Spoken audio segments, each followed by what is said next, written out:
And we are live. Um, Today I just wanted to talk a little bit about composition for paintovers and kind of go over some of the photos I've seen shared in submitted to me for paintovers, and then I took a few and just kind of go over a couple concepts. I don't really have anything like too much planned. I just wanted to talk about it and maybe share some information or some different perspectives on it. Oh, I wasn't fully prepared. Let me get my pen here. Here we go.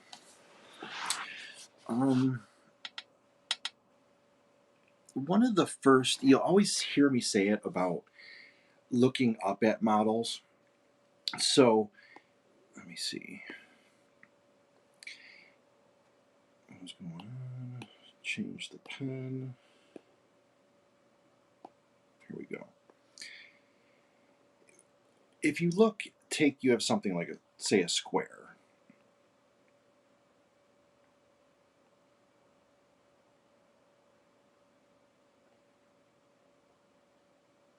It's like a straight on view. It's in I guess you'd say it was boring. It's like a straight on view of a square. So there's nothing going on. All you see is the one side. And that's why on a lot of miniatures, they have a tendency to want to take a picture. I think, a lot of people spend time painting the miniature, and you have that nice, usually like a chest view of, like, say, a space marine, who's standing there.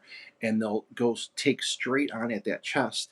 And it does show off the paint job and kind of shows all that you did. And if that's your objective, I think it's like perfect for that. For a paint over, you generally want to do it a little different. So you're looking straight on with this one. Now, let's say you have, if you looked at a square from more below, it starts to look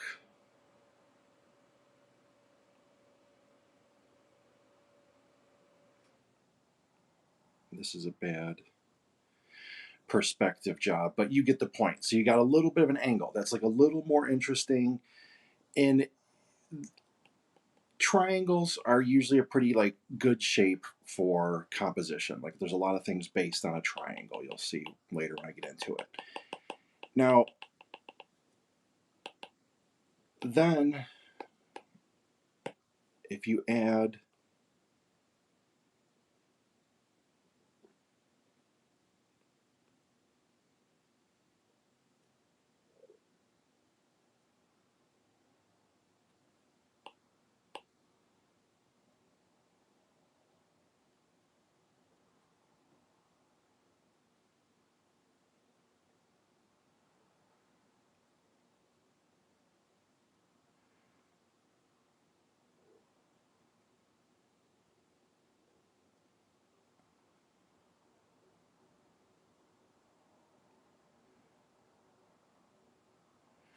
just a little more angle, so like you are seeing part of the side, that way you're not just seeing on a perfect straight on flat angle. You get to see a little more. It makes the shape a bit more interesting.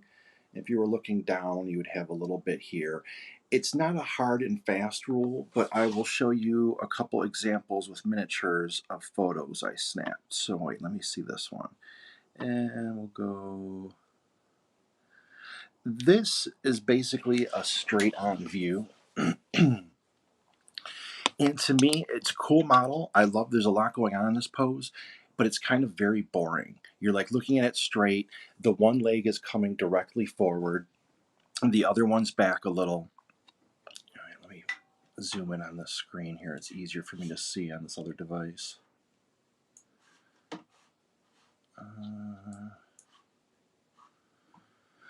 There. Then,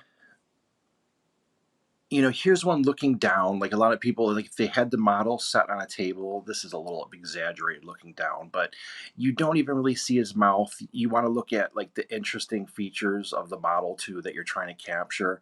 So like, it's the same one. Oh wait, here it was. That's a direct straight on. This one is still straight on, but it's a little looking up. You get a better view of his mouth right there.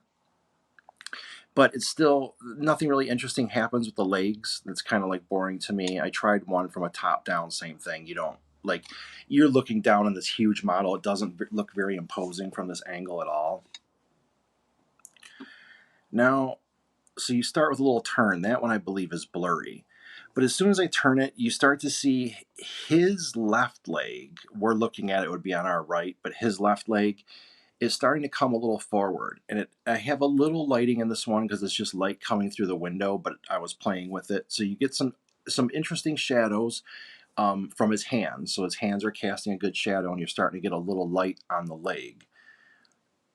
And I tried some more. This one was looking up and more at an angle. A lot of times you can tilt them. You just tilt them a little bit. It just makes it interesting. Like, you know, they're kind of on the side of the ground or something. This one was tilted too much. So it looks here, it's like kind of, you know, to me, that's just too much for what I was looking for. And the angle probably still isn't as great as it could be. This one I was kind of really digging. So you get what I liked on this one. Oh, I got to change this. I don't have this on the screen. Darn it. I don't. Okay, here, let me show you something. This one starts to get something interesting going on. It would probably almost be the preferred one. You have his leg over here in an arc, and you kind of got his body. His whole body arcs this way. So it's kind of a good shape in that, you know, his head's over here. Here's his whole torso, and his other leg is kind of coming forward and then down. You got his arms in here. His head's a little bit different, but you get the point. And here, this one's kind of nice. His arm right here, I like. It's in good shadow and an interesting spot. The curve feeds down, and it's the same way. He's kind of looking down this way anyway, so it puts you almost like in the perspective where that thing is closing in on you. You know, it's kind of close. You're still seeing the side, but I think that's a really cool shot of it, especially with the shadows. You get the nice, there's nice shadow like on his bottom leg over here. Oh my gosh, I forgot you can't even see this. I am drawing on my tablet while this picture is up, but you're not even seeing my tablet because I didn't switch to it. Yeah, I was not properly prepared for this, apparently. That's hilarious. All right, let me try something real quick.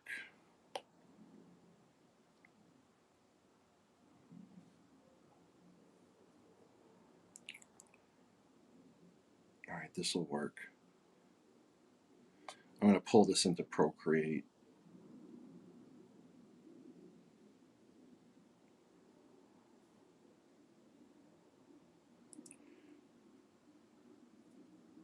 Aha.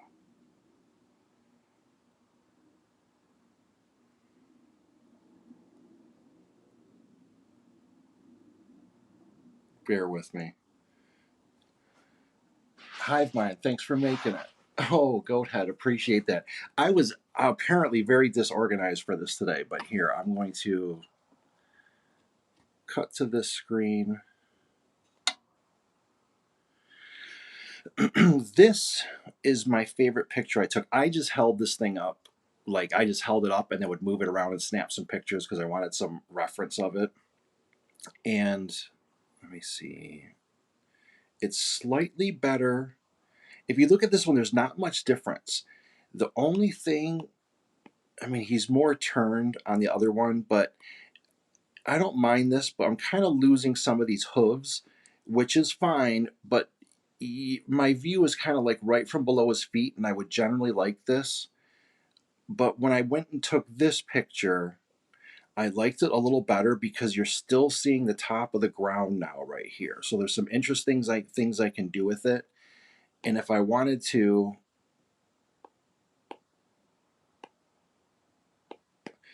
this ground would sort of get brought out.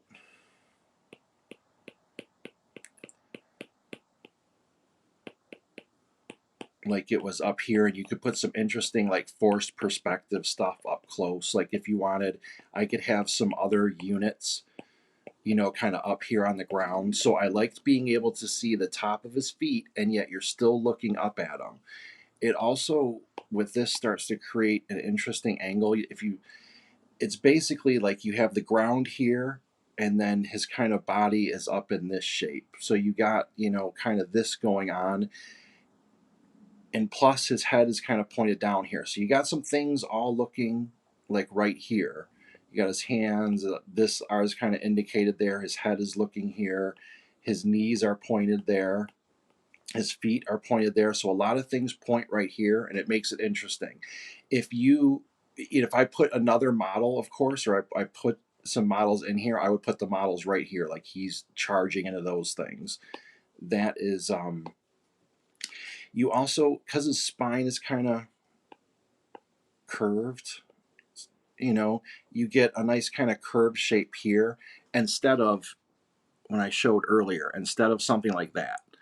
So if you compare the two, to me, this one is a lot more interesting for the camera angle compared to that. Like it shows the action of the model. It has some good lighting on it for a paint over. Like this is even a great photo. I was literally like holding it up and just snapping it. So I didn't set up any good lighting. But for paint overs, it has some nice shadow, gives it depth. And what I would do is, I could already tell, since it's really dark over here and over here, it makes for the fact that I could have kind of a light area behind it. So what I would do is, basically, this is going to be on the wrong layer and it's not cleaned up, but you'll get the point. I would have a glow behind him in here. I'm doing it in front right now because I don't have the layers separated, but you could get the point. I don't know what the glow would be, but the light would contrast good with the shadow, so it's like it has the light behind it. And I would do the same thing almost kind of over here on this side to get behind those arms. I don't know what it would be. It might be like it would probably be really light, but it would kind of be going like that, like just some sort of light area behind him. And then that would bring out the shadows in those arms. And the other thing is almost always looking up. 99% of these, I mean, that's an exaggeration, but a good amount of them you want to be looking up at. If you look at something, this isn't my artwork, I just happen to have this photo that I took of the white dwarf. The cover picture, look how you're looking up. I think that's Mortarian, or I forget how the spelling of his name is, but you're looking up at that. It makes him more imposing. It makes him bigger. You're almost looking up at some of these units kind of on the ground. So he's got like a little like perspective going on, but anything bigger than you generally want to look at, especially look at up, especially big titans. This is still one of my favorites. That was from Lee, and he's using also I forget what lens effect it's kind of calling, but if I knew photography better, I would be messing with that lens a lot too. It forces the perspective a bit, so that foot looks extra close, and you're looking up enough where you could really see kind of like buildings would be behind it and that huge scale. So don't be afraid, especially on the big models, to really play up that sense. When you look at the a lot of the book covers too that have titans, you want that looming size. Like they're so massive, you want it to be like a skyscraper above you. And this one's not quite, it's not totally straight on. You got enough of a shift where it looks interesting. One shoulder's a little closer, the other foot is kind of receding back in space. So it's also good to have that little bit of a twist or angle. Here's another one on a warhound I love. Like that is really cool to me. It's like stomping at you and looking down. And as a model, it kind of makes sense. He'd be shooting kind of right at this way, like he's like running in to stalk the prey. Which one is here?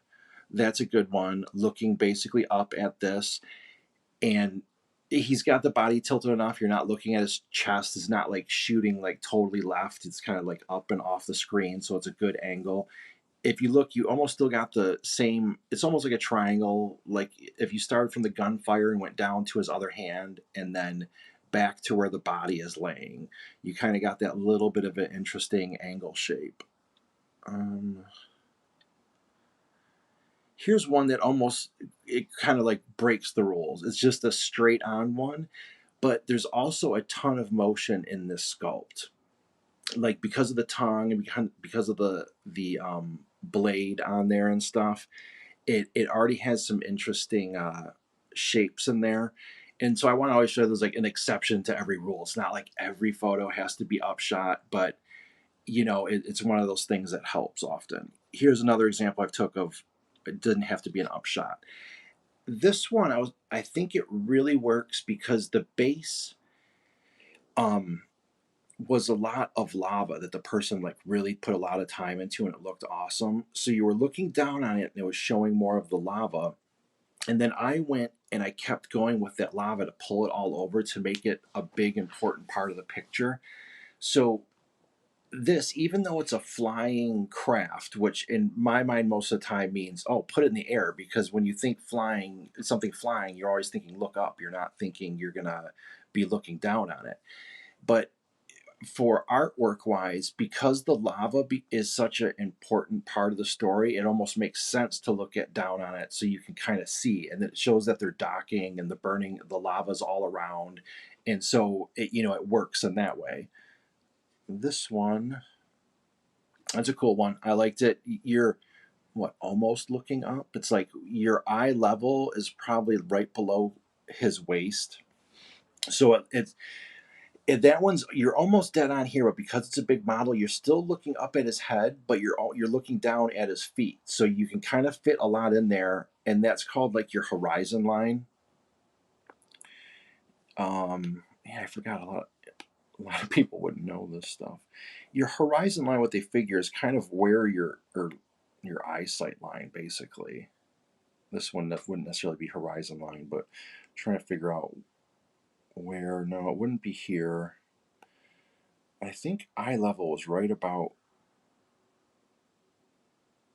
here. No, it might have been close to the first one. This is probably right around the eye level. So, because you are looking down at his feet, and I know the model's coming forward, but you're still looking up over here. So you're looking down from here, you're looking down towards his feet more and more and more, and from here looking up, you're looking more and more up at it. So your eye level's probably right around there. And if you were to put another model in, their head might kind of be around here to almost represent people's levels, like the viewer's level.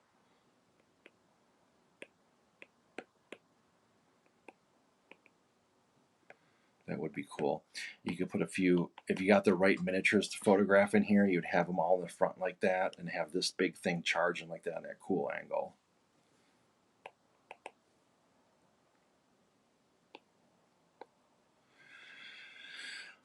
What else are some? This one, I love this photo. This is another photo from the Forge of Mars, and obviously it's a bunch of different ones, but look at that. All their like carapaces kind of line up and form that nice angle. Same with their feet. So because of that, they're all receding into the distance. So it gives it a lot of depth to play with. And that's kind of what makes this, because I have the explosions kind of go like way in the background or whatever kind of thing is going on back there. And it mimics that same angle of their armor. It's just kind of a little steeper to play into it. And it forces that basically a triangle. It's like a triangle facing the left. I should have transported more of these to the tablet. Let me see some. A vehicle one. I like this photo.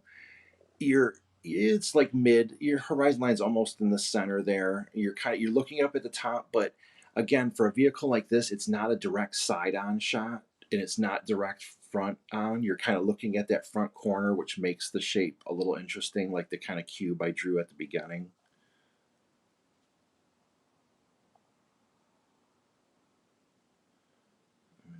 another one. And this one, I thought I would have never thought of this photo angle until I saw it. Yeah. See, Donald Cully, sorry. It says, should we see some sort of cursor? Not sure if you were pointing at things when you say here. That is totally my bad because I did not port these programs over. I mean, these photos over.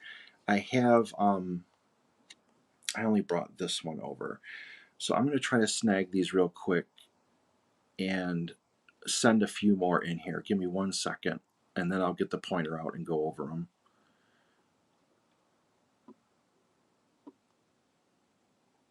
All right, let me pull these up now. I'm just loading them.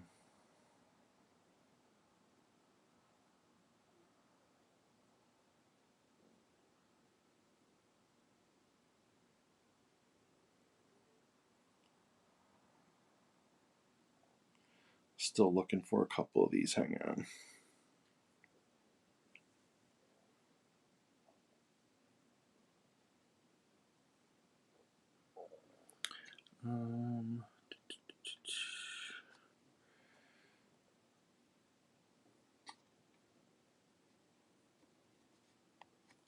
Here we go.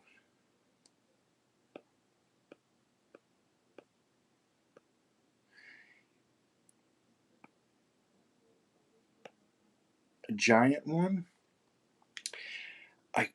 I probably would want to force the perspective on this even more. Like I would have lowered the camera a bit, but I think it works brilliantly. In particular,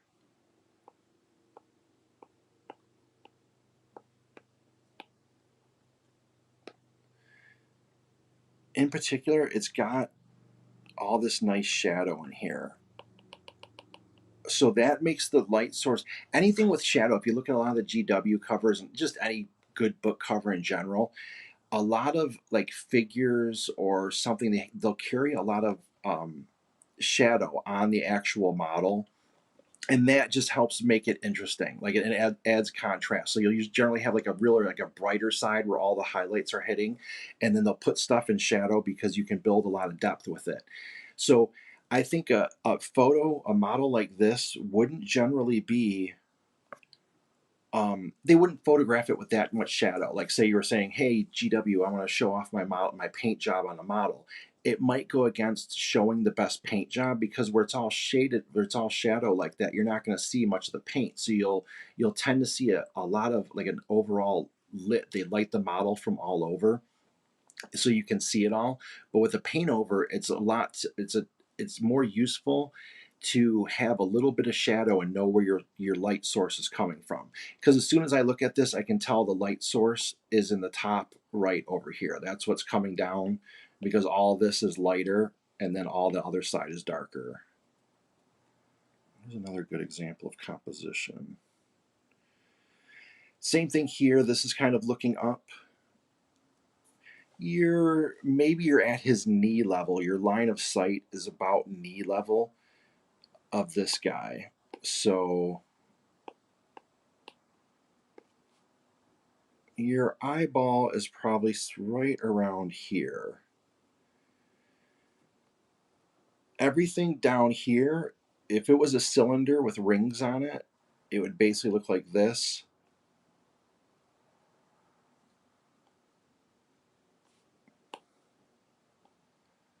I'm forcing it, but you get the idea.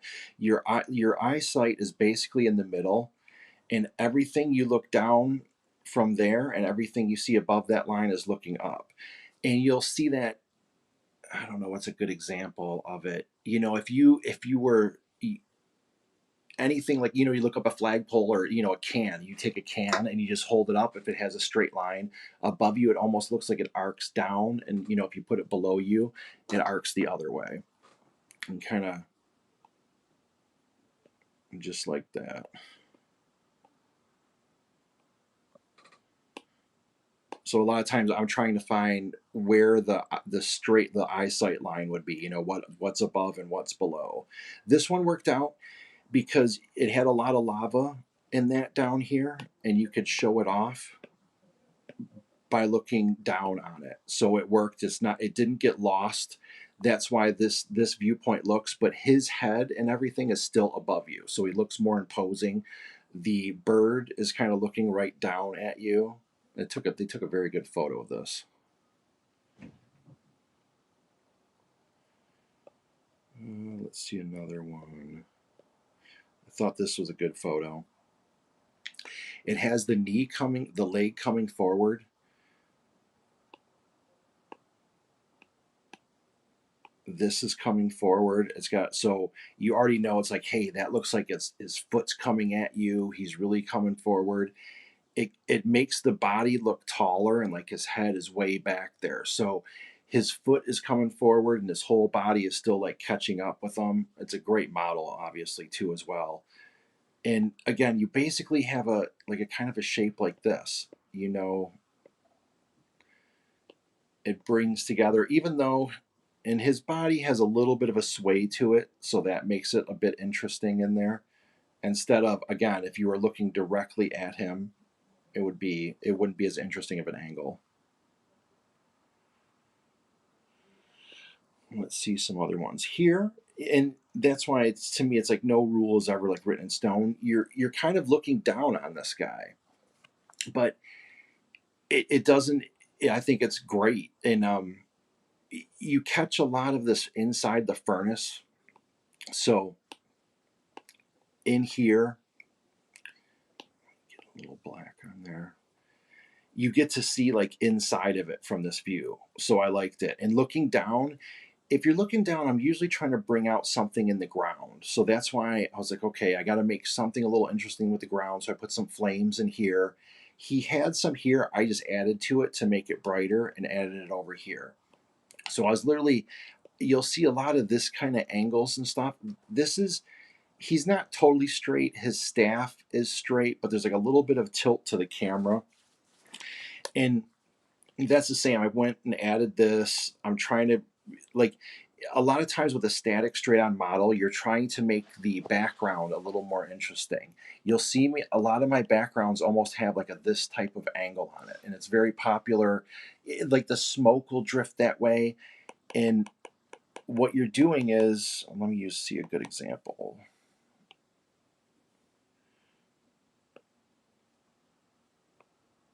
I mean, this one's okay, all of these even. This has a lot of straight lines. I threw kind of like an arc of light in here. I'm breaking up the picture. It's basically using it for composition. I'm using something nice and curved because the pillars on this are very straight. Let me see. I'll show you the same type of effect with the curve. Here, not as much, but same thing. I'm bringing this kind of curve. And what I'm doing is it almost separates his body. It's almost like saying, hey, this is the more interesting part. I put it by the flame. In a general rule too, warm colors come forward, cooler colors recede. So if you put something orange next to something, say like purple or bluish, the orange thing just to your eye moves forward, even though it may not be more forward in space. It's just because it's a warmer, brighter color. And you can play with things like that too. If you want to, and if you're subtle painting, it's one of the things like on some paintovers, I'll put a real light blue tone in the shadow area, like in some creases in the shoulder, but then I might put a super light yellowish orange tone on like his knee that's more forward. So then it amplifies it, and most people wouldn't even like see it, but it's one of those super subtle things that's still there messing with your eye. What else do we have? Bikes, this wasn't one of my best paintovers, but the bikes, this is a good angle for the photo too. You're looking downish, but there's enough where you can kind of have a background sky, and because you're looking down, you get to see enough of the bikes. And so this angle, I'm playing with. You basically have something like this. Like those are your everything kind of falls along those lines. Maybe I could have put different smoke or something coming up, or maybe a little more to add some curve. But that's kind of how my mind sees it. It's like, okay, all the action is coming here. It starts out small and all the bikes are coming forward, so it lends itself right to that, where it's like, hey, these bikes are coming at you. And composition is very like subjective. I don't, a lot of it, you're just looking at it and saying, hey, this is appealing to my eye. You're not like breaking down the whole process, even though at this point I often do.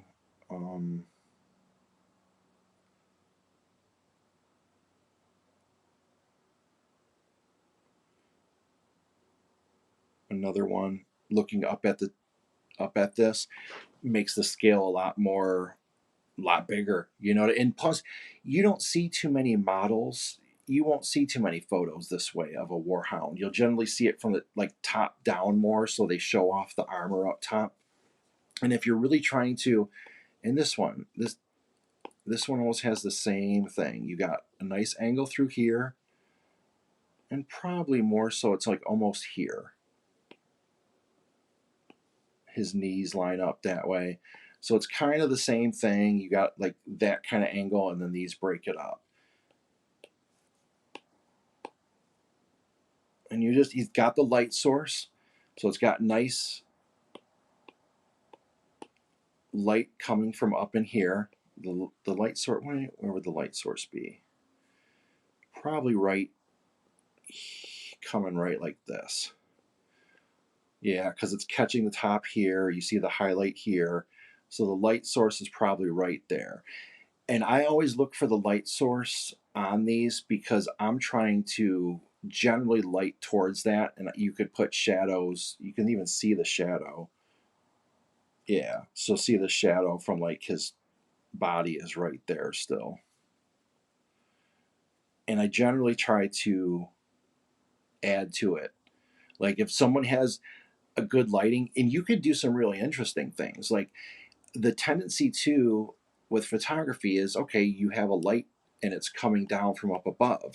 You could shine a flashlight from down low or on another angle and make some really interesting shadows.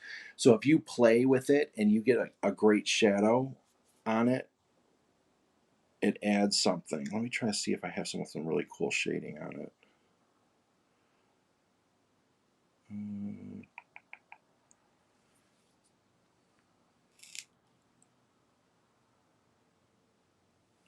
This one I used, I took this photo, not my miniature. Um, this is a bad photograph. It's overexposed, so you see the lighting, and if you look, on the shoulder, it's super bright here. It washes everything out. So it's all super bright in there. What I liked about it, I didn't mind that because it gives it, I don't know, it's like when you look at his chest right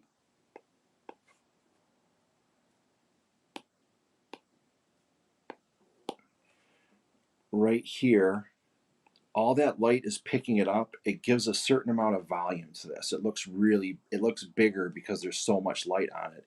And I knew how I was going to light it.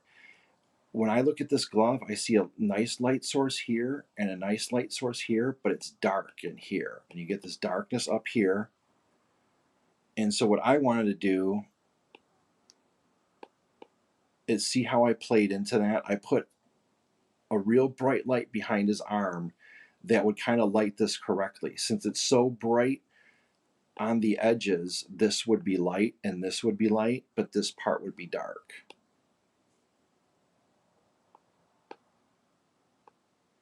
Let me see. What else here? Shoulders, see how I put a tint? Like with the photo itself, it's super white, but because I kind of tint the whole thing, it brings it back to the color. It brings back some of the color in and makes it not so overexposed. So that's why sometimes I can play with that overexposed type of photo, and it's only something I would really know. Most people be like, "Oh, you can't see any detail in that paint. It's so white that it's all washed out and lost." So for showing off your model, it's not a great photograph. But for my purposes and doing a paint over, it works awesome because it gives it more volume. He just has a lot more volume because of how that lighting works out. And that's something, if I started taking more pictures of my work, I'd want to play with. Like overexposing it and then tweaking it in Procreate.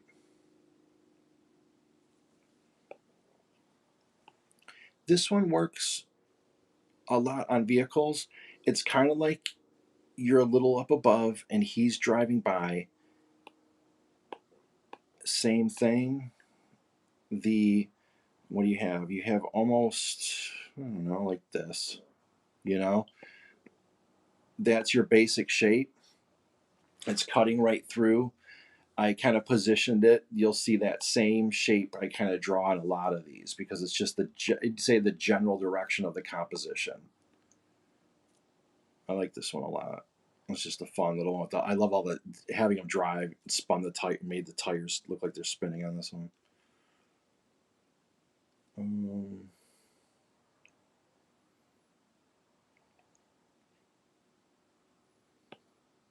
I love the shadow on this. Do I have the full photo? Yes, I do. This is one. So I didn't take this photo, but you can see. Look at how. Oops,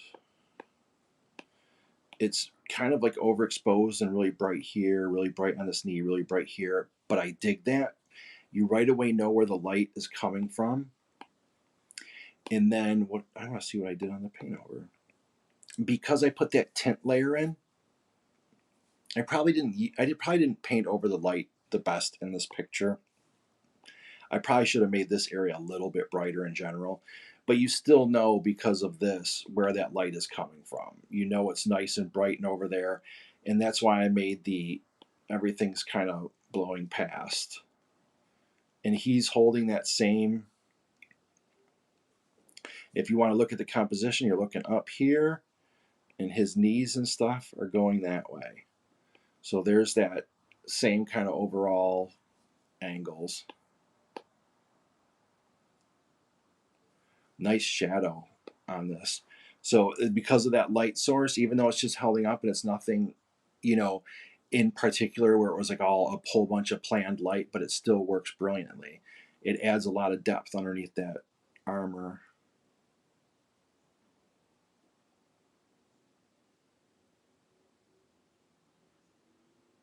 And you can see a paint over like this.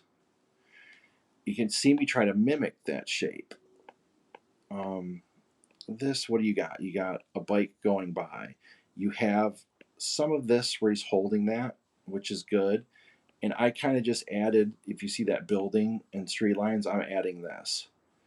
So it's kind of that same shape right there. Which, in my mind, is better than something like, say, that, where it's a direct, straight on. You don't have any of that going on. You just have him coming straight forward. Let's look at a few more.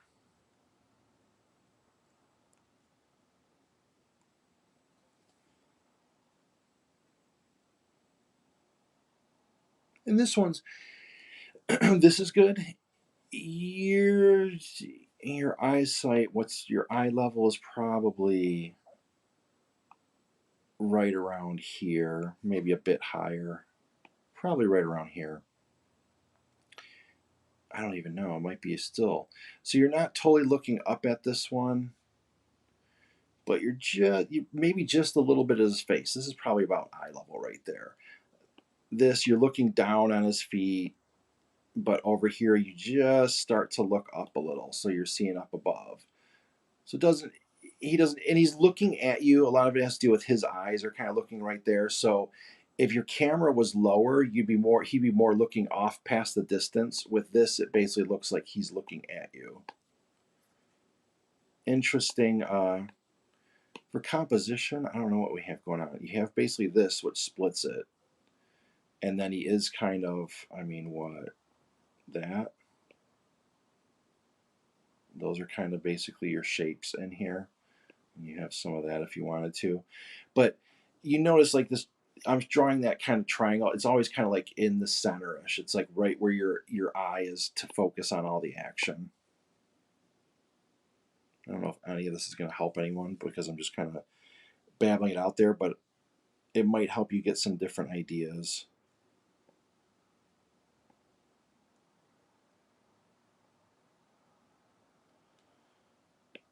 I always like this photo. And this photo, let me see if I have the original photo. It was this. And a lot of these, they don't even have to be like the best photo, you know, because you are going in and manipulating stuff. It helps a lot, obviously, a lot of times, but this one just happened to work because the these two, you know, they have a little bit of blur on them, right? So with the blur, it tends to force your eye away from the blur, and this one's all nice and crisp and focused. So I dug that. I was like, oh, that's kind of cool. You know, even these are closer, they're in blur. It kind of makes the depth and makes you focus on the guys with the cool glass, you know, the spotting glass or whatever. I should have lit that up more. I but this was one of those free painter day ones, so you're just like caught for time. But I like the shade and light in this, and I don't know what's going on in here. You have, I see this line. They're kind of receding, you know, so you get this kind of interesting shape, and then you got that. That's kind of like, I don't know, just like your basic shape and composition kind of breakdown, and you're trying to make something interesting with that as far as the basics. You know, obviously these lines never appear except when I draw those like the lasers on here. But those are kind of the basic overall shapes of just the concept and the composition. And you tend to keep those in mind. I do that in the drawing phase. That's kind of what I'm doing with the sketch. Is you're just trying to make something interesting. Here's one looking down. I like this. You're looking down a little bit on this one, and but his like head is kind of down. He's like walking away, like done from battle. It doesn't even look like he's in a fight. So I like that about this one. Even though you're just looking there, it doesn't look like a very threatening pose. So I think it works a lot. Whereas something like this, you are looking up a little bit at this one. Your eye level is probably right around just below his waist, so you're looking up at his head, and he is in a kind of imposing thing. You could get a little lower, but I think it's hard on miniatures to get on the just these single action figures. The Titans, you can get that angle better because they're bigger. Here's what I never would have thought of that I love. Someone just took a photo of the back, looking down on this, and that's probably never the photo I would have used, but I think it makes a great paint over because of it.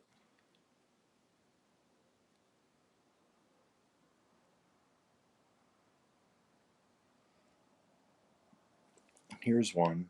I always liked this one a lot. I thought there was a whole bunch of brilliant the painting and the how it was lit. So this one, eye level, maybe here. Yeah, that's probably your eye level. And then it's got a cool composition. It's coming up like this and down and like that. A little pyramid shape. So even though, and since it's multiple models, this one's just kind of here. It has a little interesting looking up at his head, so you are looking up and away. But then I think when you add these two models kind of charging in the background really add to it. And you get that in there, and I love it. It's just, I was like that nice, it's a nice kind of clean, simple shape.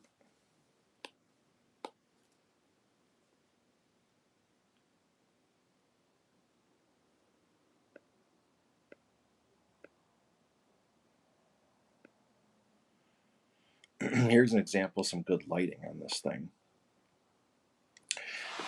So where is the light source? Light source is coming down. Oops. There.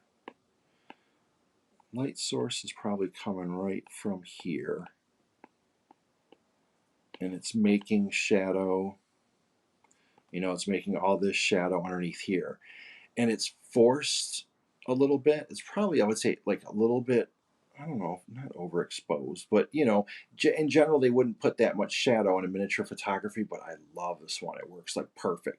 It adds such depth in here because all this is in shade, and when these are coming forward, it has the nice highlights, and that's why I was able to play. I wanted to play into that, so that I keep the darks kind of nice and dark in there, so those dark areas are all like shaded, but yet I knew because of the rest of it was really bright. That's why the background is almost like it's like a bright background, and I think obviously to me the sculpt is brilliant, but what added to it was that bit of shadow and like all underneath his gut, it's all nice and dark in there, so it's just eerie. And when you play into it, you kind of don't know what's in there, and it's all dark, but it's in that nice kind of bright environment. Even, man, what is such a cool miniature.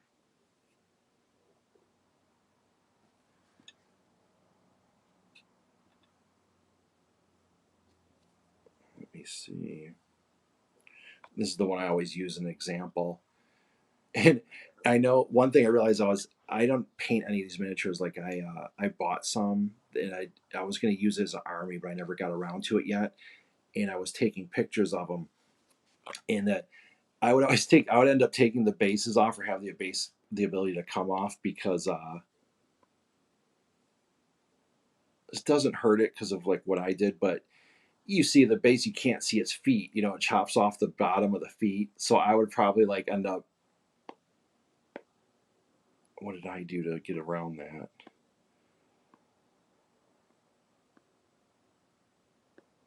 So see how I basically covered it up and made it like a blast and stuff, so you lose his feet in the smoke, and that way they don't look like they're chopped off on the base. Nice strong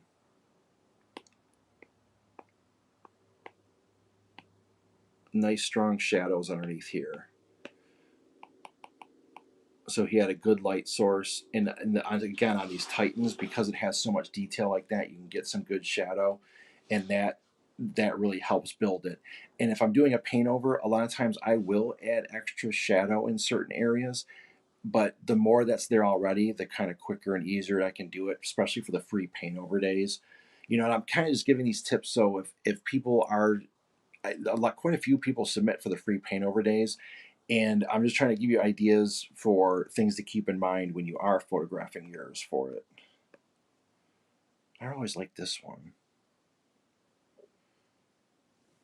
I always like that. I don't know why. I think it's to do with the colors. Obviously, really cool models. But I mean, and this one you just have what, kind of like the same, that same shape right through there.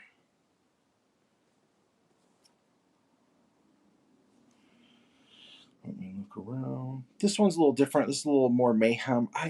It works from this angle good. That's why I put them coming out of the smoke, to make it a little more like a little interesting, because it's just like this whole gang of it. And when you're doing a big group like this, you are tend to look down on them a little bit, because you're trying to get all the units in there. I want to show one. This is cool. This is from when I worked on Rain and Hell. So Tabletop Minions took this photo, Adam, and I love it.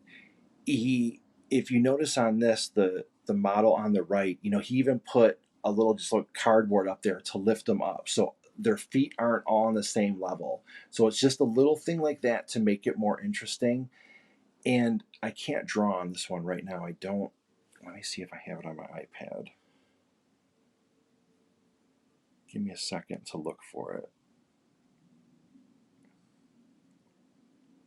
And it was really, he's using good shadow on here too, so you see all that like under their bodies. Gosh, I gotta grab this one because I want to show you.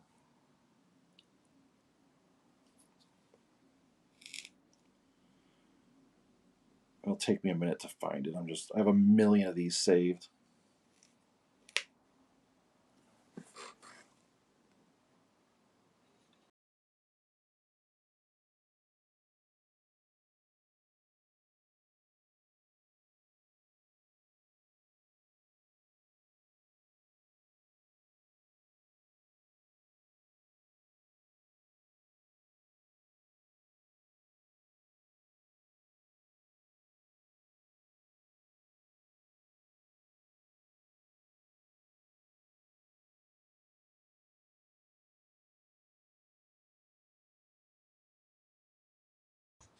Huh, I can't believe I can't find this one on my iPad.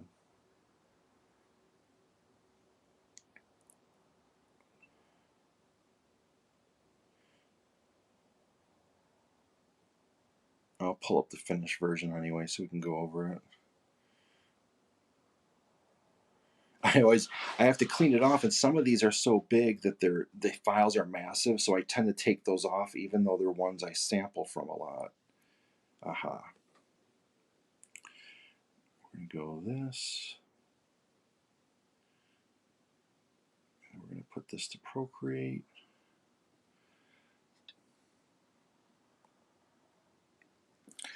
All right, and now we're going to switch cameras.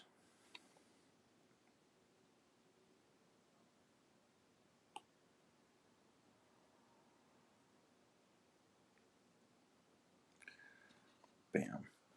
All right, on this one, if you remember, this model he had lifted up a little bit. These shadows worked so amazing, right? So he has great shadow in here and the great shape. So this guy is basically already framing the photo that everything will be moving this way. It's kind of brilliant, actually, the way he set this up. I just love looking at these things. Like, I think it comes from like a lot of comic book stuff, like just being a whatever a dork for composition. Um, Great shadow in here too. Same thing. So all these were lit. Nice black part of the blade. I fell in love seeing how dark these blades were. That's why I put all this dripping black stuff from them because I wanted to play into it. Great shadow in here, in here, and in here. So then what do? Is breaks, I put a nice light source behind. If you look where all the light is, what I'm trying to do is because it's dark here, dark here, dark here, I tried to put light all the way through it. So I'm trying to light behind the dark areas. I think that was kind of the first step I did is I put that light strip in because I knew it was going to go there. And then later I put this in because I want to, you see this light coming in here, this light coming in here, this light coming in here. I figured out that's close enough. Like that's your top light source. And this other bottom one is kind of creating the shadow.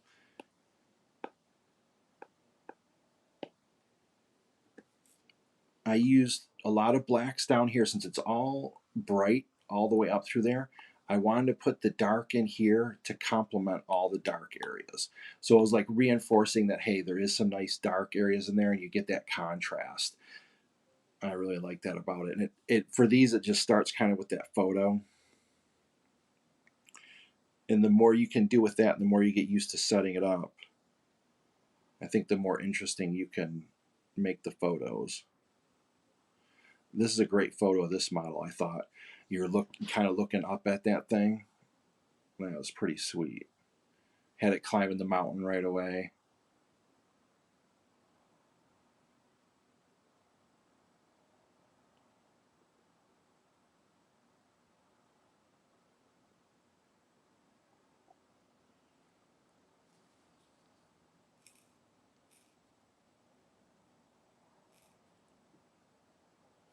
I'm just looking for some.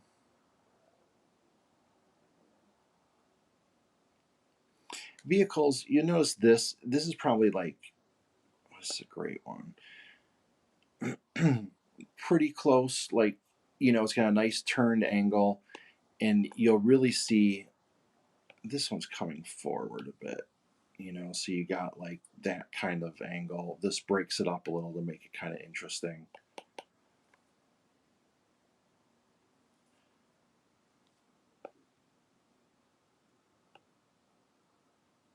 This angle usually works for any of these type of vehicles. You want the front closer so it's like it fades back, the vehicle you're forcing almost like this. It's kind of like it's the same thing. This one, it's it's like almost forcing the perspective and let you know this thing is zipping by.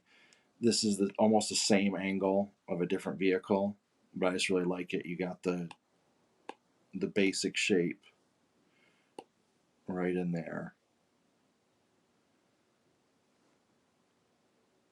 Even doing this, I'm amazed how many times that same shape is basically just repeated.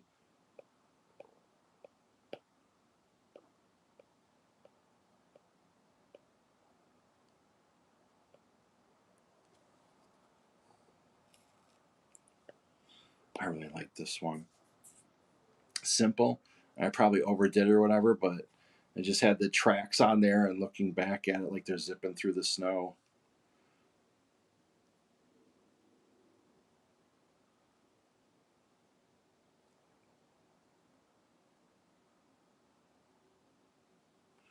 Let's look at this one.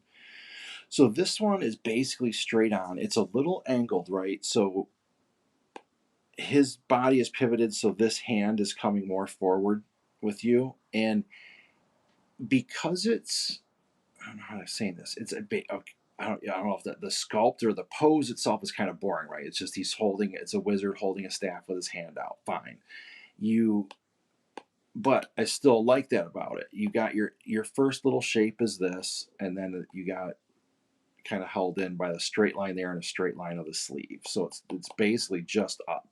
You do have, you got a little bit of what that. So it's not the most dynamic thing, and it seems like a lot of straight lines. These things like look straight. And you notice what I did is I put some curves in. So I'm trying to like curl some stuff and make some interesting shapes that go along with it. A lot of times the area behind the unit is brighter, and then I usually have it a little darker down here and a little darker up here, because what that's doing is it's making you focus on the bright part. And if you really want to get down to it, your whole brightness, most of your focus is probably right in here. And that's because I use that light area in the background. So if you're taking a photo and you're trying to like do your own or think about it for that, a lot of times that's where I'm putting that light source, is to direct your eye somewhere. Even this one. The background light behind these, right in here. And it's behind, there's like some dark silhouettes, there's some dark in here, so it worked perfect. So you put that bright area and it draws your attention to the contrasting area right in front of it. So even though there's a lot of like extra room and space, your eye is basically going directly here to check that out. And this same thing, compositionally, I'm trying to see what I even see in this. It's a little off because the blade is so big, but I wanted to get it in.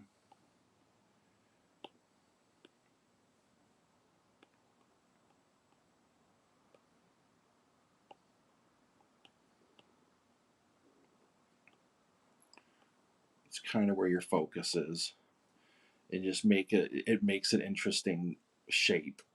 And your eye, that's what composition is. It's just like your eye is telling it something pleasing.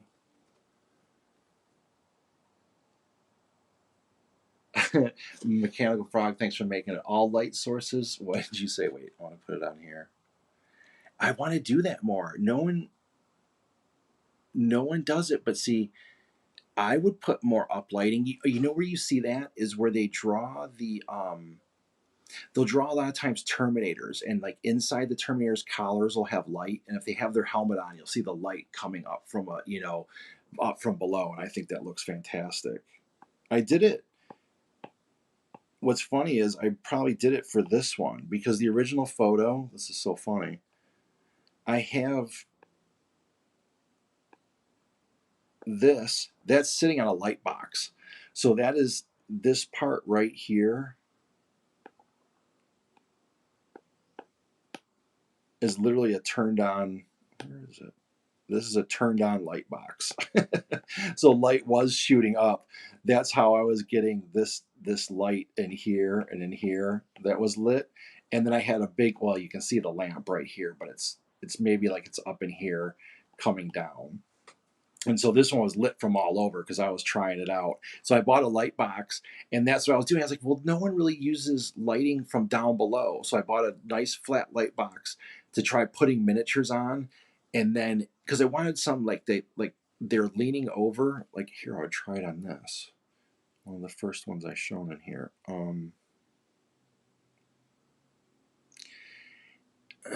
If you had him standing on the light box, he would be lit from below. He'd be lit coming up this way, and it might be kind of interesting because then you'd have all the shadows, so you could have some, I don't know, someone firing or something explosive down here, and it'd be lit different. So that's one of the things I wanted to experiment but didn't have get to, but I did buy the light box. I think it was like $13, and because the light boxes are so changed, it's just like a, I don't know, they're so thin, and you just turn right on. I was like, oh, I'll try some. And anything, like to a lot of it, if you're trying to, what I'm trying to do is, I'm doing a paint over with these. I'm trying to attract attention. Like, I mean, when you look at it, something should like draw your eye in, and things that are not typical like stand out to your brain. So most things are lit from above, obviously, because all day, every day, you're seeing things lit by the sun, and it's always above you. So something lit from below will automatically like kind of capture your eye just because it's lit different. Your brain's gonna be like, well, I don't see this all the time. What is this? And it's gonna spend a little more time looking at it. And that's where I think a lot of the stuff is, the more kind of interesting you can get with some of those things, I think it'll make just people's artwork stand out. Like if you want to do something different, it's like, hey, I want to, you're painting the miniatures, you're building it. Well, you can have fun or do something different when you photograph it. I take it into something like Photoshop and play with it. So there's a lot you can do with those minis, which I dig.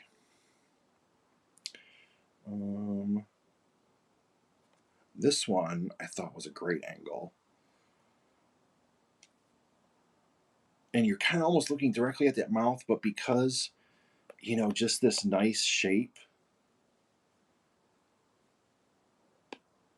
it's got this nice, curve right in here. And then because it's like, bam, eyes coming at it. I could have cropped it, but what's funny is I didn't. I left it, I wanted it overhanging. And it's literally, so it's like there's a lot of kind of dead space on the left-hand side of this. But I dig it that way. Hive Mind said I should really get a white background so I can send some pictures. Yeah, the white background really helps me, right? So because I have to crop and edit them out, it helps speed up that process because I can kind of like select the white background like automatically and pull it out. It's not 100% needed, and a lot of times I used to blur the background and smudge it and kind of play with it that way. But now, like the longer I've been doing it, the more it's like, okay, I want to up my game and make sure like they're good. So I keep trying to up the up the just the techniques involved in doing it,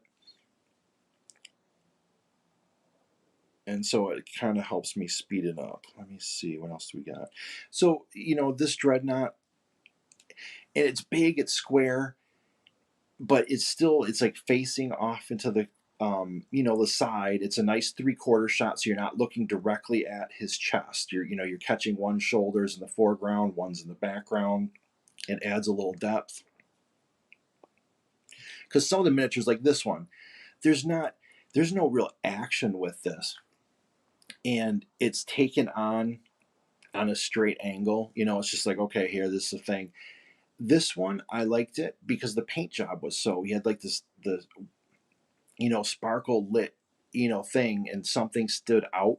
And so even though it's a straight on kind of like, it's as square as it gets, like there's no, usually you see me drawing those angles on them. This doesn't really, it has this and like this, you know what I mean? That's just your basic shape is right here. And so and shoot, what do you even got that? Like, and usually I'll go for something more dynamic, but that's why you see me even here, I put the kind of angled smoke. I was just trying to break up that square. If I probably had more time, the smoke would have been kind of probably swirling more or doing something a little interesting. So on straight on ones a lot that I like, you'll often see me put swirling smoke because you're square and straight on, but I'm trying to break it up by using something in the background.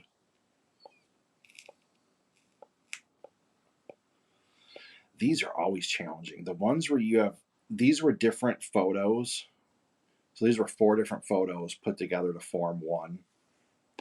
And that, I just find it super tricky a lot of times, especially when you're trying to match lighting. But this one worked out.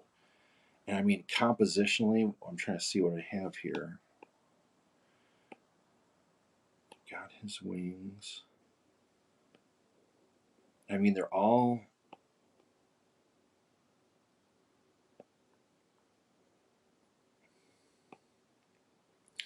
That's kind of where I was using these other ones to kind of direct your eye down to the bottom one, or like the bottom one is then coming up, you know. So it's just this. That's the same reason I put this light in here. It's basically, it's not like this one's emitting the light, but it's all back in here to force these guys up in the front because I knew there's so many, you know, there's a lot of detail and stuff in here, and I wanted to capture the silhouettes and the little stuff, so I put a lot of brightness behind them.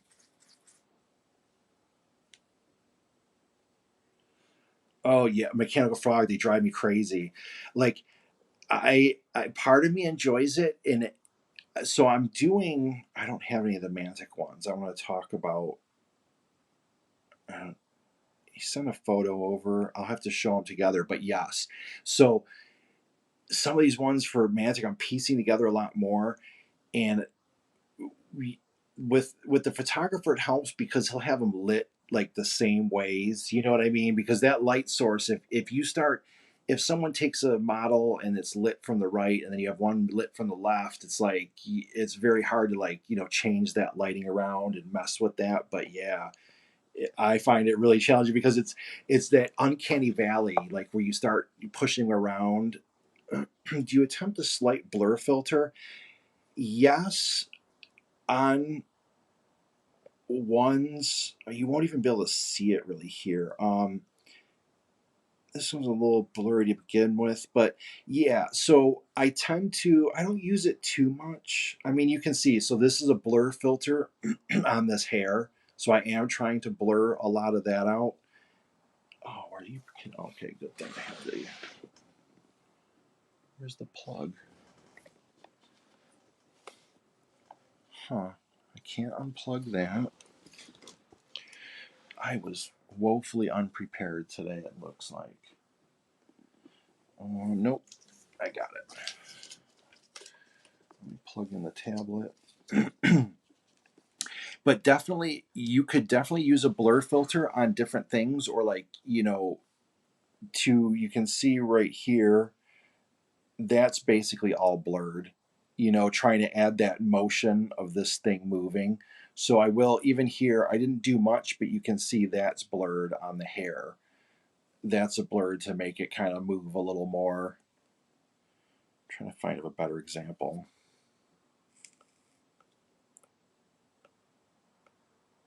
Oh, the vehicles. I'll show it a lot on this one that I already showed. This one.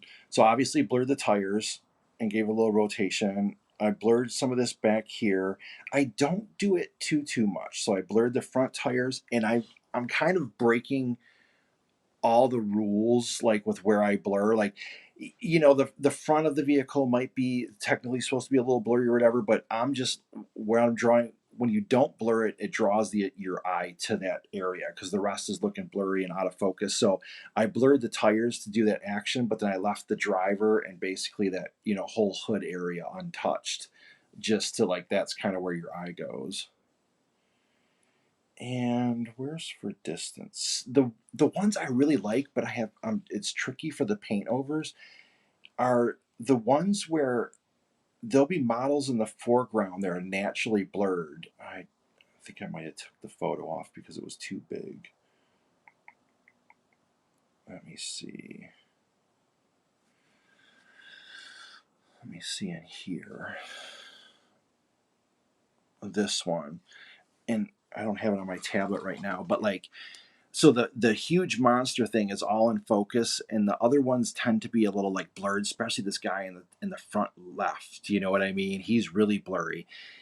I don't, that was taken naturally, but I do try to mimic that effect sometimes when, you know, I'm doing a paint over to capture it. These guys didn't blur too much, but you'll definitely see their legs are blurred. The jet packs are kind of blurred, but like their helmets and stuff aren't much. And I don't do it. I could probably do it more, but I don't like blurring someone's paint job too much. You know, it's like, okay, I want it to stand out. So I kind of like, I like mixing the line of like realism with kind of like whatever comic book painty-ish. You know, I'm not trying to like be totally realistic in my painting or totally, you know, whatever, but I try to kind of mix the two together.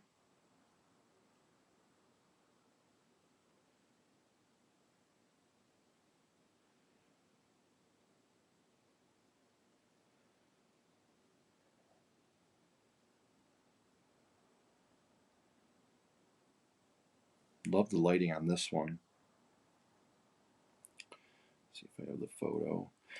In that one, it wasn't against a white background. I don't always need it, but then I did have to chop it out more. And I know a lot of people have trouble with the white background. I don't. I probably my natural instinct wouldn't even be to photograph on white, but even though it's the preferred way, because you get all that reflective light, you know. So I think you got to be careful with this. But this one worked out great. He had all that shit. So it had the white head on that, but yet it has that nice shadow all in here. So I thought it was brilliant because it's like it makes that head pop even more.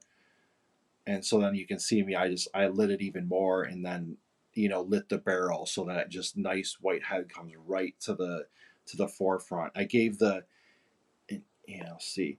So I put this real bright here, and then this is real bright, and then this isn't as bright, but because it's against super dark, it stands out. So it's just kind of like those are your highlight focus areas, and you're probably just doing this compositionally. Since this is the hottest area, it's like you're looking here and you're just getting like pushed out the frame that way.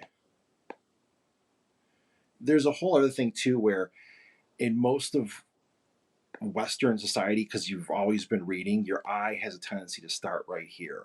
So there's a lot to do with leading, and if you get into comic books, it's a lot to do with like panel layout and how you get the eye to flow.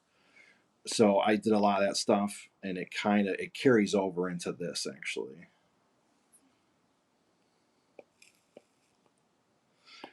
This one was cool. It's almost one that my typical rules of hey it's straight on would almost break it because it's like hey it's literally like straight on with that, so it's not a very much of an angle, but because it's someone who's charging, right, he looks like he's charging at you, it really works. And you have enough of a variation. I don't even know what's going on with this one. What would you have? Kind of like that, but you still got the same shape. It had enough action in it where I thought it would look brilliant, just coming at you. This one was a little blurry, I think, as a photo. And I just wanted to play into it. And I was like, okay, if it's blurry, that's fine because it's running.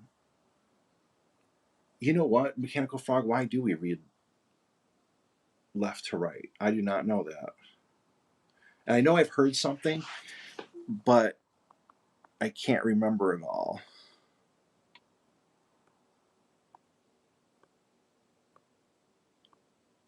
I've seen you do a couple with deliberately blurred foreground models, yeah. And I would do it more. It's one of those things where it's harder because of how you're trying to fake the eye. So it's like, oh, it's not really blurry. That thing, something's off with it, and it's triggering. So it is one of those things where I would probably actually practice more. And I want to do some. What's holding me back too is it's like I want to. I could be photographing, but it takes so much time, And I think if they were mine, I would put a lot more units in the front, in the foreground, because I would probably have them together, but I would shoot the background model in focus and then focus on the foreground models and then composite them together.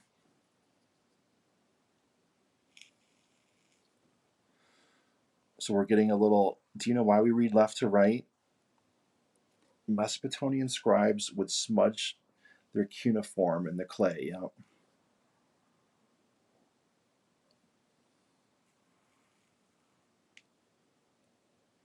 Huh. Learn something new every day. Uh oh. Dog is barking for food real quick. Wait, give me. What I'm going to do is I will put a time lapse up real quick. What's one that'll take a while, maybe? Oh, yeah, you want to see. Oh, I don't know if this will do it. Yeah, here's trying to move models around to get a picture. That's when you have to composite them together. That's where it's tough. Um, I'm going to let this play for a minute. I'm going to go give the dog food. Give me 2 minutes. And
there we'll end that. The what was I going to say? What is something else I wanted to try with these? Oh, and people don't do this. In particular for a paint over, right? Because we have a tendency to um it's like okay, you have a table, you're going to set a table up and you'll put all your models on it, you know what I mean, and snap some pictures. And they tend to be all on the same level. And that's what I want to show on this one earlier. It was brilliant because you can vary it just a little bit by he happened to put what cardboard underneath that to lift that one up to like build the composition. I see what he was doing. He was trying to get that hand almost above the other one's head so you get that good downward angle on that one on the right. And you can really you could do some cool things like that for paintovers to really vary what you were doing with the figures. So you could stack them on different levels. So a big group shot, we tend to you almost want to look down on almost all of them, right? Like if you look at a photo like this, you're still looking down even though they're spread out, which is fine because it's not bad at all. But I think if you're setting it up, you could really do a squad. Where is it? I have way too many of these on here. Like that one, still looking down. But you could lower the camera, but then almost have a couple. You wouldn't make them like steps. I mean, they could be steps, but you could just have it you stacked a little different so you'd be looking up at them and you would see those background ones because if they're all the same height and your camera's looking up you basically don't see the ones in the background unless you lifted them up. And I want to try a few things like that.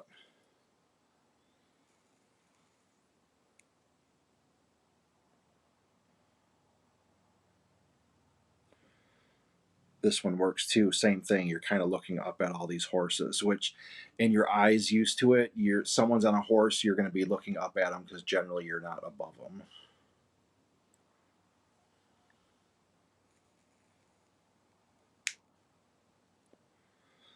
This photo had great shadow. This was a really early one. I liked it. So they put that, and I thought it was great. Like you, I was like, oh, cool. You know, it's warped wrapped right there, and I wanted to keep that kind of shadow in. And I would be playing more with some of this stuff too. This is a brilliant angle and stuff on it. I would want to try to cast some interesting shadows in that and try out. But like again, I need to get photographing if I want to do that.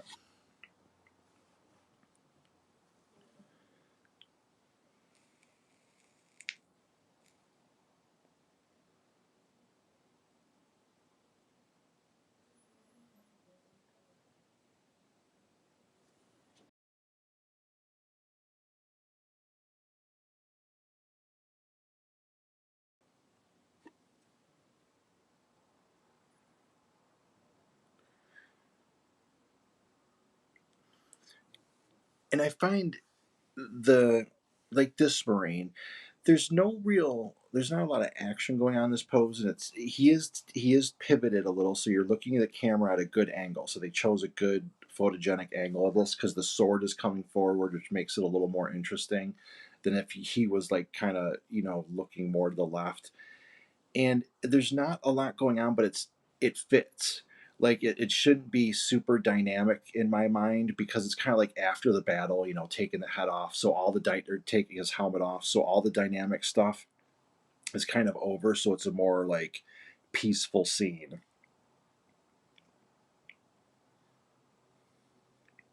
Same with this one. This one's kind of shot straight on, but because it's just such a thoughtful model and everything, it all kind of works, and it's not supposed to be a lot of action. He's kind of like lost and looking, so you don't need like a whole bunch of angles or anything.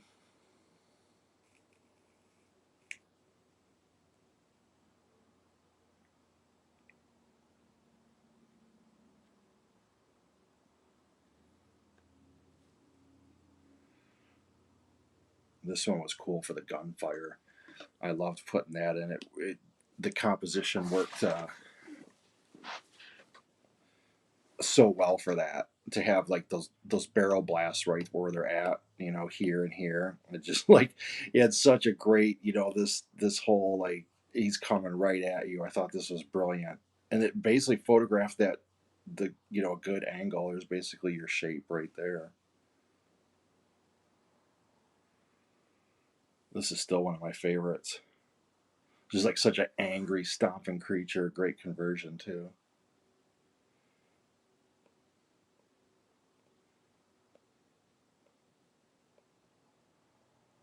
What is this one doing? I think this is a full size one. Is this the big? I don't know if this is a big one. I think it has to be. No, maybe not. I don't know. This might be the 28 millimeter scale. I think it is. And it's close. We're looking eye level, but the just the general shapes on here kind of really work. I don't even know what's going on. What is going on? You got this.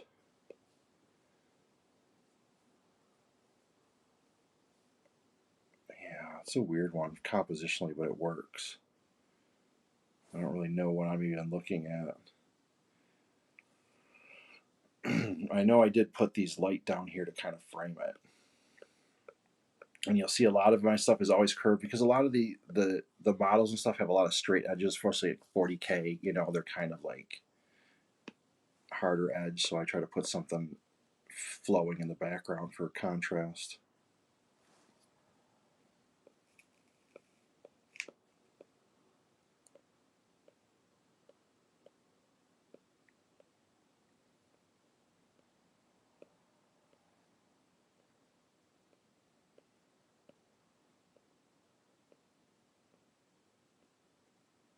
I still like this one. I mean, it's a bummer that they're from the same chapter. It could have been like a different chapter, but he's going to be one busy apothecary.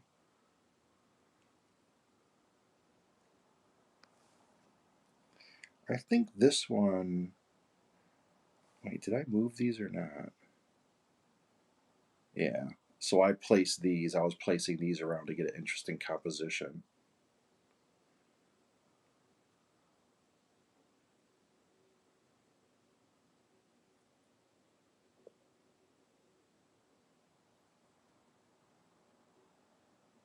This one worked out pretty good. I like it for putting three together. I think it that really came together like they weren't. You know, it doesn't look like I was trying to pigeonhole them in. It looks like they were set there, so I like that one.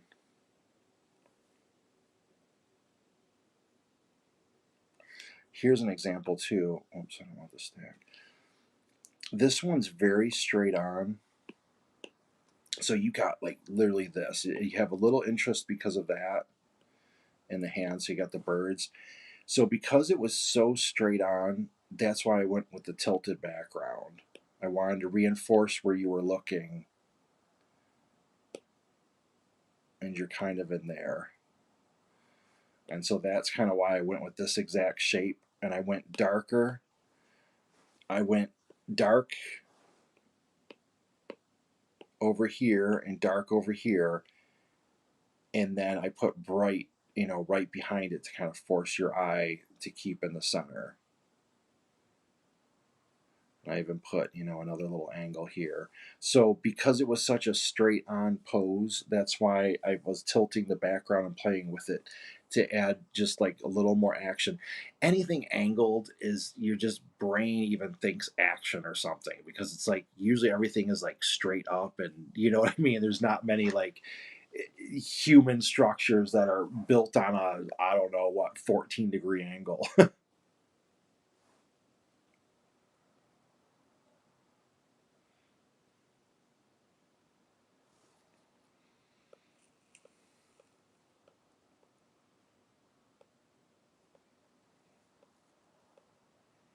I wanted to show, see, I think I'm going to get a lot of the units out one time because I bought those paint and move minis, and stack some bigger compositions to show what you might be able to do with like more army scaled stuff,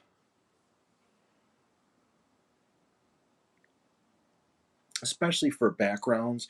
Like I was thinking of doing squads like that because I wanted to combine them with the Titans. You know what I mean? Have the, especially Lee's one. Where's the Lee's up here? I want to take this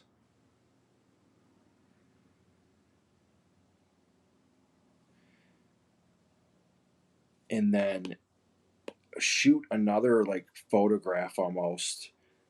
I forget what size the Marines would be. I don't know if they're like, I think Marines are like toe high on these. So I want to photograph, lay them out right because I know what this looks like, and put some units in here and like some units back here to have a bunch of Space Marines around this. That would look really cool. And, later you can put some flying, put some sort of vehicle flying up above, and then have the big, huge buildings kind of way in back, all faded out or whatever.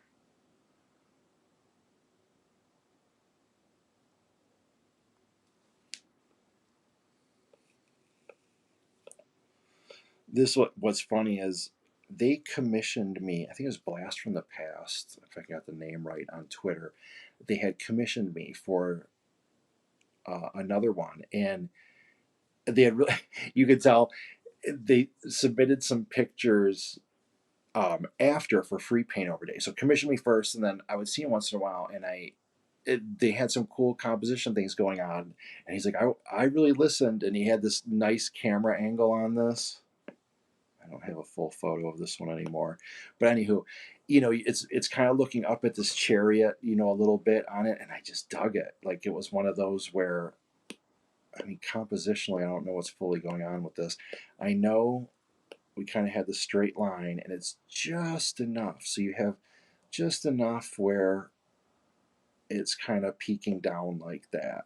And that's another reason when I put the background in, I put the sand like that to reinforce the stuff coming forward. It's like almost like reinforcing that forced perspective.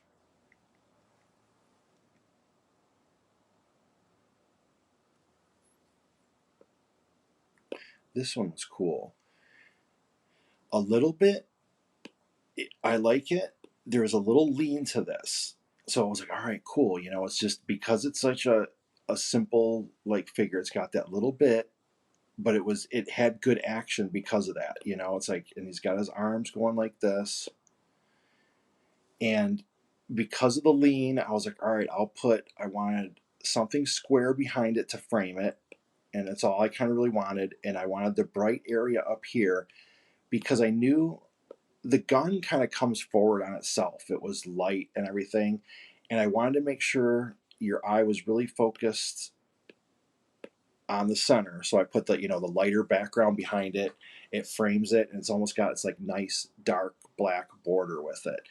And I put a lot of dark in the bottom because that boot is nice and yellow, and it would pop. So it's like the boot at the bottom is the brightest part. It's like he's coming at you. It's like telling your brain, hey, this thing's walking at you. And I just liked it. It was like enough of a tilt. It had that little arc. I put square straight lines in the background, and I just kept this little like arc in here just because I liked it. It breaks up the squareness in a cool way.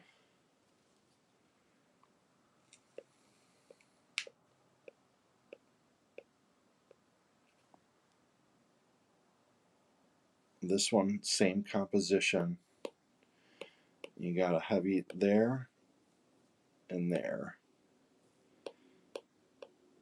And with this one in the background, so this is the smaller creature. The picture is weighed more heavily on the right hand side. So what I did was I made it a little darker behind this one, and I put the big spot of light here. So basically, what I was doing is I was putting, let's call it Bambi. Bambi with the light is one compositional object, and this is another. And all the light is on this side to balance out the size and shape of this huge creature. So that's when I said when light, light and warm colors come forward and cool colors recede, you're forcing all the attention here, even though this is the smaller thing to your eye, and your eye would probably go more this way. Such a cool Kit Bash little sculpt going on.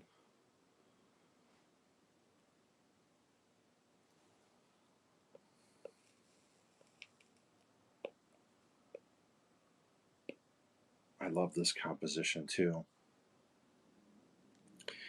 And a lot on this one. So you have these units. It's a nice little thing. It's got this. So it's just like a mini pyramid. And then, it's up here if you wanted. So you got like this double reinforced pyramid. These are all kind of straight, right? So the unit straight, standing straight, this one straight, that one straight. So then what I did too in the background, I kind of made sure to angle these.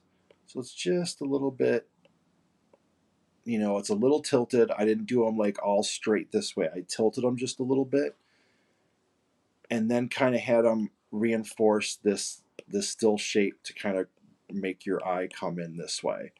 The rocks were all in here and just kind of get most of your attention here.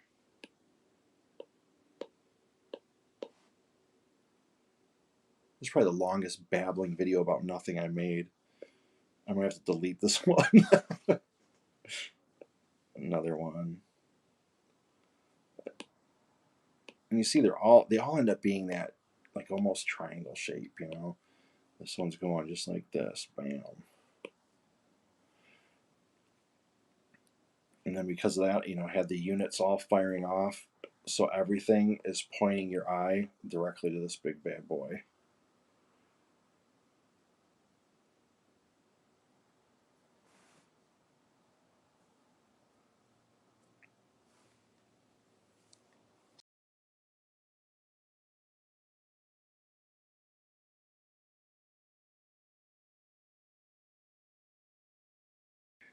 And I want to try some extreme up angles. It's like on the knights, especially on the knights or like those titans. Like almost, if you were like, I don't know what, 20 feet away from like a 30-story building and then snapped a picture looking up, like you would have such a forced perspective on that. I kind of would want to do a night just, or a Titan just to try to something like that. I mean, this is pretty close, but only because it's kind of leaning forward. On something bigger, you could probably force it even more.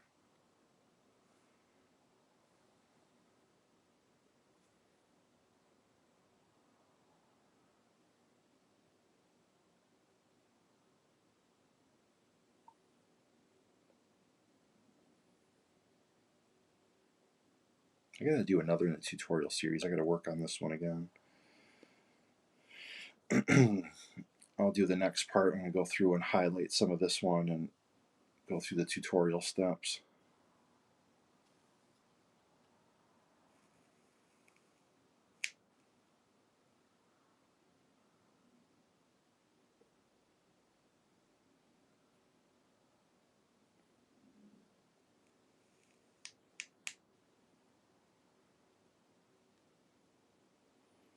I like this photo, this one.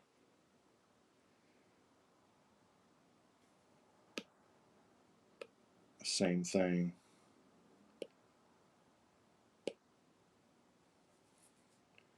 And you see I put kind of the curves into it. And again, that curve is kind of all making you focus this way. The curves almost support like that triangle shape and where it's going.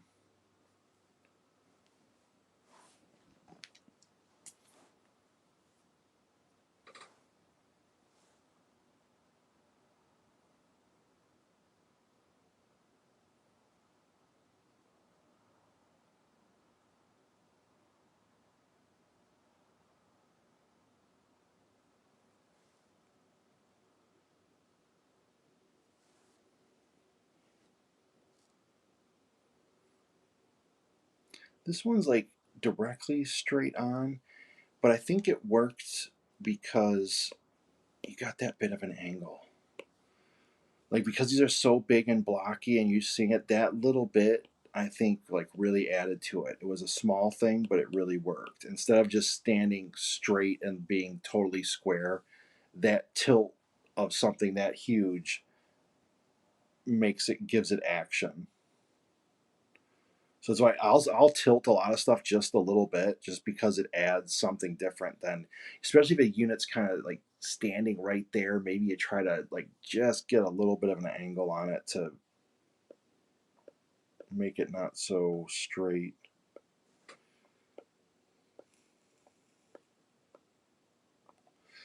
And I would probably end up.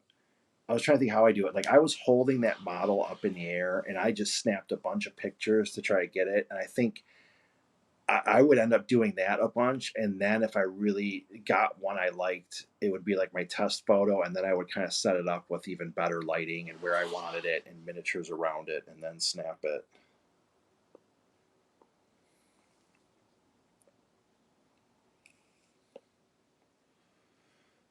This one, same kind of composition, and it's all directing your eye right there.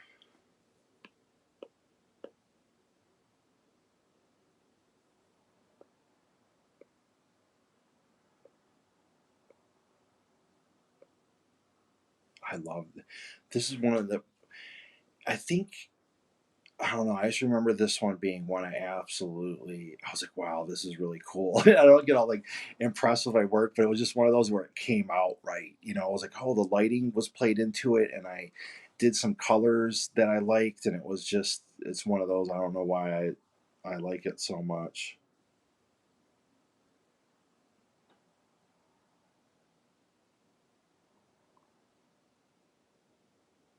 The hoses on this thing are so cool.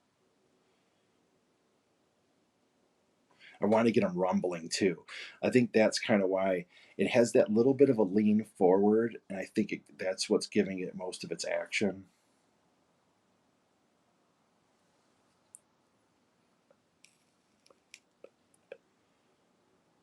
This one's pretty much straight on, but I liked in this one, the one thing it has that's really good is this leg looks more forward. So it was all dark in here, and then this leg pops out, and that gives it a good little sense of motion right in there. Just that little bit of a simple thing lit up right, because this leg is pretty much all in the dark, so it pushes that all back, and then that comes forward.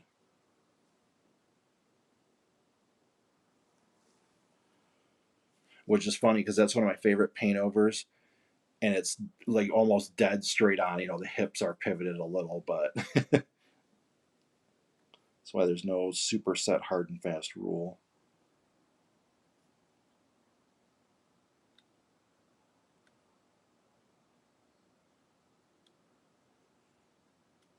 I think that kind of covers some of the gist of just composition. What do I have here? So, I mean, obviously, this one's a straight up. The cape is the cool shape on this one, that nice curve, and that's why I played into it with the light. I was kind of give it this, and then you had the straight steps. So again, you're kind of all focused, trying to bring the focus right up here. All these kind of lines are pushing your eye, and I even did. That's why you have like these blue or green sparks coming up. Is I'm reinforcing your thought of lifting your eye. I'm want to lift it all like there. If your eye's looking down here, all these little things are kind of pointing up. All these little things are kind of, guiding you and saying, hey, there's nothing interesting here, it's all up there.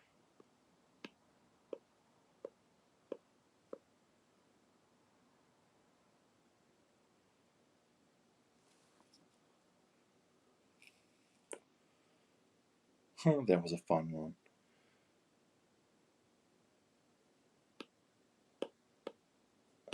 And this, man, this photo, I don't even know what it is or how this was modeled. So first of all, Bad Posture Paint really did a cool like stuff. This one is one of the most action packed ones I've seen, and I don't know why. I don't know, it's part of the sculpt, I know it's part of the photo, partly the photo and what's going on.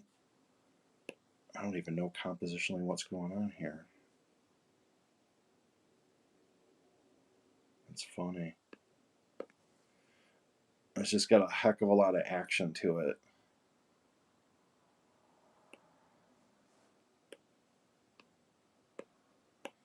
What is this one doing?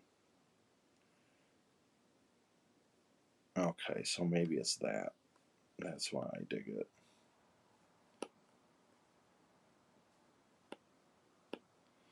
Yeah. Oh, it's got the reverse in there. Okay. That's what it's doing.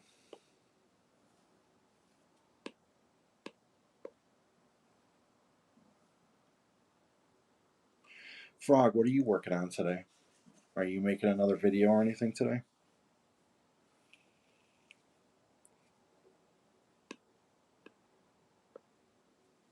This was I love the mood of this one. He had his, I mean, I guess it's this. Yeah.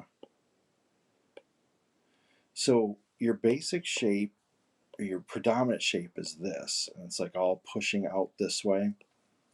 And then this is protruding out, and that's why then too I made the flames bigger down here. This part down here was to balance the composition with this top staff over here.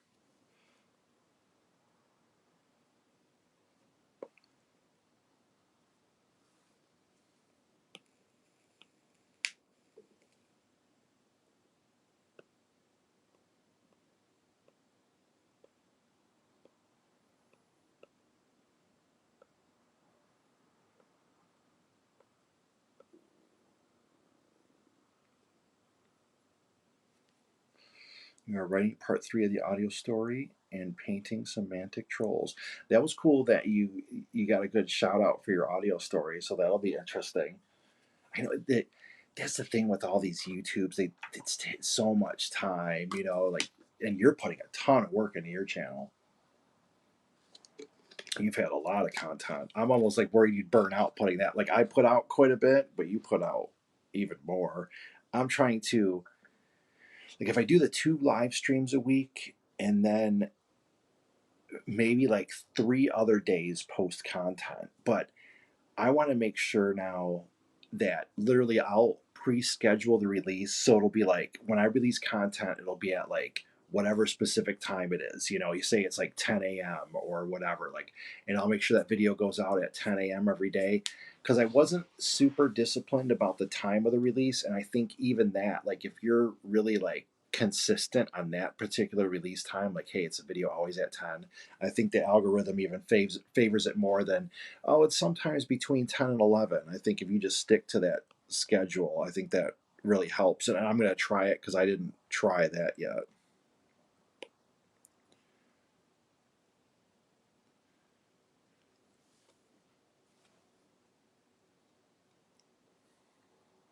Yeah, this was 2 different models put in. This one was tough. And I ended up having a photograph the killer can again and twisting it a bit. I was trying with this version, and you'll see right there, I got a different one with a different angle that worked better.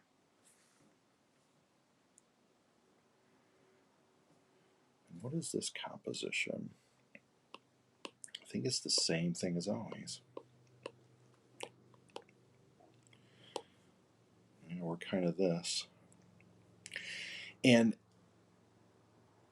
since this, to me, this was the more important unit, and it was a little, I guess, in the picture, it's bigger. So that's why I left a little more open space over in here to balance it out. Like, you left it, and it balances well with that. Even though you have a lot of this, I left the little bit of. It's weird. A little bit more open space almost counts as weight to the picture. So if you move that, like the left side, like you make it a little longer going towards the left, it just starts weighting it more and more. So that's where I'll be stressing like a couple pixels. Like, do I crop it there, like 2 more pixels in or 3 more pixels in? So it's funny when I actually start to crop the picture down, how much time I spend on, like, okay, this is exactly where it needs to be.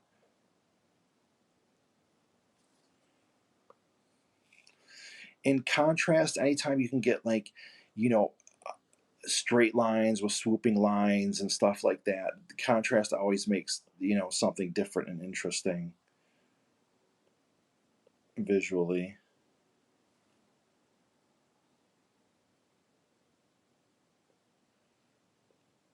I see some of the ones I do quick, and then I always want to go back and spend like more hours like finishing them up.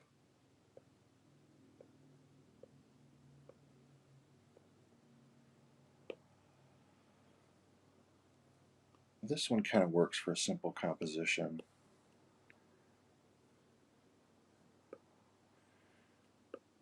But that's again why I put the flames in, to kind of reinforce he's looking that way, and it's kind of all building to that.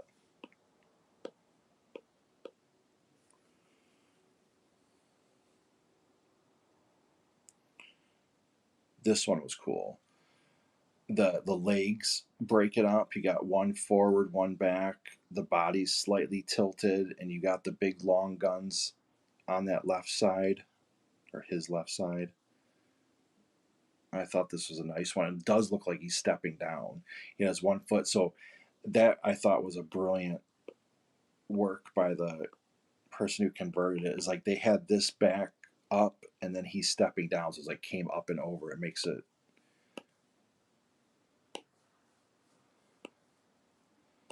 that same shape right there.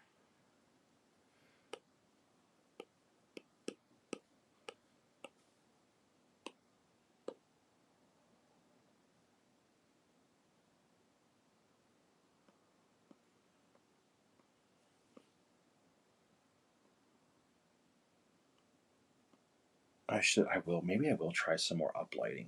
I might lay some out. I'll put some models and make some compositions out of them. I think I will do that. I'll get some out maybe like next week and just take some basic photos and arrange some stuff. That might be kind of helpful. I'll snap some pictures, and then post them up on the website to give people ideas of what they can do for the squads and stuff. I think that's it for today. I'll end up probably working on some t-shirts after this. I'm going to work on this one more. It looks kind of cool in the mock-up, so it'll be interesting. I want to get this and the other one done, and then I'm going to have them printed and send me the shirt just so I can kind of inspect them and see if I like it. So, thanks for you for making it. Thanks again, Mechanical Frog. I'll have to check out the video today if you get one out. And I'm sure I'll be seeing you in the Discord probably shortly. I got to get off here, do a couple things, and then I'll be back around.